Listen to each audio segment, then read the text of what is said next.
मेरे बहुत ही प्रिय एवं बेहद सम्मानित साथियों, आपका बहुत बहुत अभिनंदन, बहुत बहुत स्वागत है आपका अपने YouTube चैनल अमृत ज्ञान में।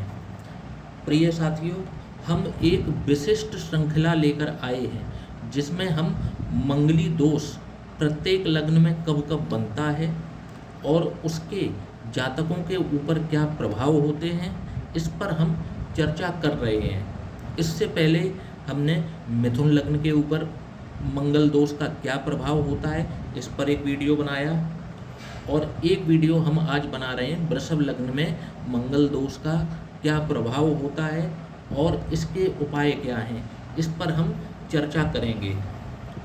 प्रिय साथियों, ये एक ढीकरा फोड़ा जाता है मांगलिक इंसान के ऊपर कि उसकी वजह से एक नॉन मांगलिक, जो कि मांगलिक व्यक्ति नहीं है, यदि मांगलिक व्यक्ति का नॉन मांगलिक के साथ विवाह होता है तो ये एक मांगलिक इंसान के ऊपर ढीकरा फोड़ा जाता है कि उसके जीवन साथी के साथ जो भी बुरा हो रहा है इसके लिए वही जिम्मेदार है। परंतु व्यक्ति दूसरे पहलू पर ये नहीं सोचता है कि जो व्यक्ति मांगलिक है उस पर कितने नेगेटिव इम्पैक्ट इस मंगल दोष के पड़ रहे हैं। तो साथियों, आज हम इसी पर चर्चा करेंगे कि जीवन साथी के ऊपर तो जो प्रभाव पड़ते हैं सो पड़ते ही हैं, लेकिन जो व्यक्ति मांगलिक होता है उसके ऊपर भी जो नेगेटिव प्रभाव पड़ते हैं, आज हम उनकी भी चर्चा करेंगे। तो प्रिय साथियों, आइए हम अपना वीडियो को शुरू करते हैं और देख लेते हैं कि मंगल दोष कब कब उत्पन्न होता है। तो प्रिय साथियों, जैसे आप देख पा रहे होंगे कि ये एक वृषभ लग्न की जन्मपत्री है और इसमें मंगल के स्पष्ट तौर पर जहाँ पर मंगल हमने अंकित कर रखे हैं, यदि मंगल यहाँ पर मौजूद हैं तो निश्चित तौर पर यह जातक मांगलिक हो जाता है। और ऐसे जातकों को एक सलाह दी जाती है कि ये जब भी विवाह करें तो कुंडली मिलान करके ही विवाह करें और एक मांगलिक इंसान से ही इनका विवाह होना चाहिए। ये बात जो है शास्त्र संगत भी है और इसमें इनकी भलाई भी है। और यदि किसी दुर्भाग्यवश ऐसे जातक जो कि मांगलिक हैं और उनका किसी नॉन मांगलिक के साथ में विवाह संपन्न हो चुका है और वो ये पीड़ा को झेल रहे हैं, तो वीडियो के अंत में हम इसका उपाय बताएंगे, जिस उपाय को करने से उनकी मांगलिक दोष से संबंधित जितनी भी समस्याएं हैं उनमें 90% तक उनको आराम निश्चित तौर पर होगा। तो प्रिय साथियों, अब हम शुरू करते हैं कि यदि वृषभ लग्न की जन्मपत्री में मंगल देव यदि प्रथम भाव जो कि लग्न है इसमें विराजमान हो जाएं तो कैसा परिणाम देंगे। तो प्रिय साथियों, पहले जान लेते हैं कि मंगल इस जन्म पत्रिका में किस किस चीज़ के कारक हैं। तो मंगल जो है वो सप्तमेश के साथ साथ व्ययेश भी हैं। तो ये इस अवस्था में परम मारक ग्रह बनते हैं इस जन्म पत्री में। और यदि ये लग्न में विराजमान हो जाए तो ऐसा जातक जो है वो विलासी प्रवृत्ति का होता है और अपना जीवन जो है वो विलासिता में ही जीना पसंद करता है और उसकी महत्वाकांक्षाएं जो होती हैं वो ज़रूरत से ज़्यादा होती हैं। अपनी माता का प्रबल भक्त होता है। तो इसमें गलत क्या है? विलासी जीवन जीना कोई गलत बात तो नहीं है। विलासी जीवन जीता है, विलासितापूर्ण उसके शौक होते हैं, बहुत बड़ी महत्वाकांक्षाएं रखता है, माता का प्रबल भक्त है। तो अब इसमें दिक्कत क्या है? अब इसमें चुनौतीपूर्ण जो बात है वो यह है कि ऐसा व्यक्ति जब नॉन मांगलिक व्यक्ति से विवाह कर लेगा तो उसका जो विलासिता का व्यक्तित्व था, उसकी जो विलासिता की छाया थी, वह सब शून्य में तब्दील हो जाएगी, जैसे मान लो समाप्त सी हो जाएगी। ऐसा असर नॉन मांगलिक से विवाह करने पर होने लगता है।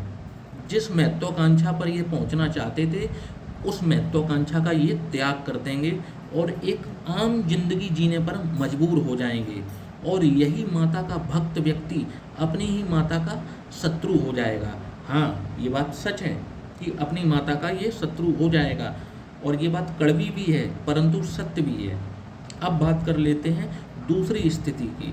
जब वृषभ लग्न में जब चतुर्थ भाव में मंगल विराजमान हो जाएंगे, जो कि एक सुख का भाव है, भूमि भवन वाहन का भी भाव है, एक सुख का भाव है, माता का भी भाव है। तो जब यहाँ मंगल देव विराजमान हो जाएंगे, क्योंकि यहाँ पे मंगल देव दिग्बली हैं, तो इस जन्मपत्री में ऐसे व्यक्ति को भूमि भवन वाहन अवश्य मिलेगा, क्योंकि यहाँ दिग्बली मंगल हो रहे हैं। परंतु इन सब सुखों का उपभोग कौन करेगा? ऐसे व्यक्ति का जीवन साथी। ऐसे व्यक्ति को इनकी जो पैतृक संपत्ति है उसका उपभोग भी इनका जीवन साथी कर लेता है। ये स्वयं नहीं कर पाते। यदि ये नॉन मांगलिक व्यक्ति से विवाह करें तो इनकी नौकरी में भी परेशानी आनी शुरू हो जाती है। और यदि ये व्यापार कर रहे होते हैं, मान लीजिए कोई ट्रेडिशनल व्यापार है इनका जो पहले से चला आ रहा है, या बहुत अच्छा इनका व्यापार चला आ रहा है, तो ये मानकर चलिए कि ये अपने जीवन साथी की बातों में आकर उस व्यापार जमे जमाए व्यापार को बदल देते हैं और दूसरे स्थान पर ये नया व्यापार कर लेते हैं, और इसका नतीजा होता है घाटा। अब यदि बात करें कि यदि मंगल सप्तम भाव में विराजमान हो जाए तो कैसा परिणाम देखने को मिलेगा। अब यदि सप्तम भाव में मंगल देव विराजमान है तो आप देख रहे होंगे कि केंद्र में मंगल स्वराशि का तो है और रुचक योग का निर्माण भी कर रहा है, परंतु फिर वही बात, यदि वह व्यक्ति नॉन मांगलिक से विवाह कर लेगा तो इसको ससुराल से सिवाय अपमान के, सिवाय तिरस्कार के कुछ और हासिल नहीं होगा, और यह व्यक्ति अपना दुख भी किसी के साथ शेयर नहीं कर पाएगा।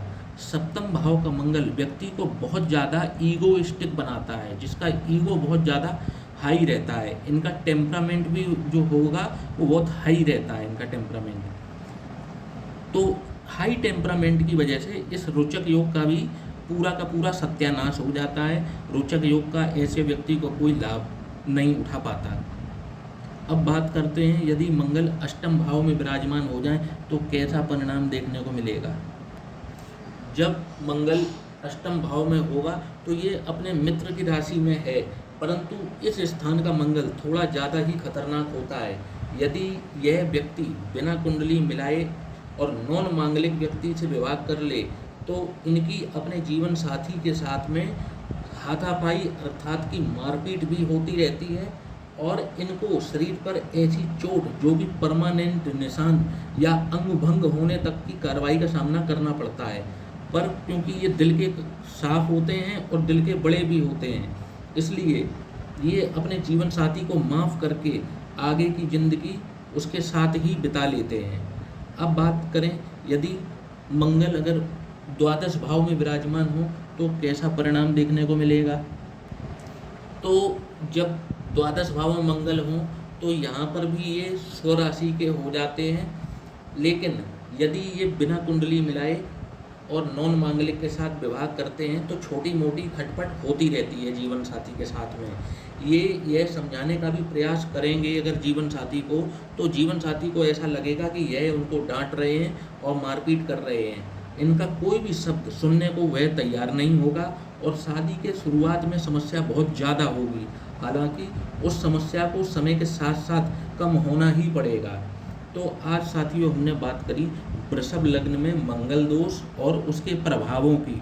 अब प्रिय साथियों बात कर लेते हैं कि अब इसका उपाय क्या है। यदि आपने अभी तक शादी नहीं की है तो आप अपनी कुंडली किसी विद्वान ज्योतिषी से मिलवाकर ही विवाह करें, ताकि आप अपने वैवाहिक जीवन का सुख आनंद प्राप्त कर सकें। परंतु यदि आपका विवाह संपन्न हो चुका है और आप इन सभी पीड़ाओं से ग्रसित हैं तो आप एक काम ये कर सकते हैं कि मंगलवार से प्रारंभ करें और हनुमान कवच का पाठ प्रारंभ कर दीजिए।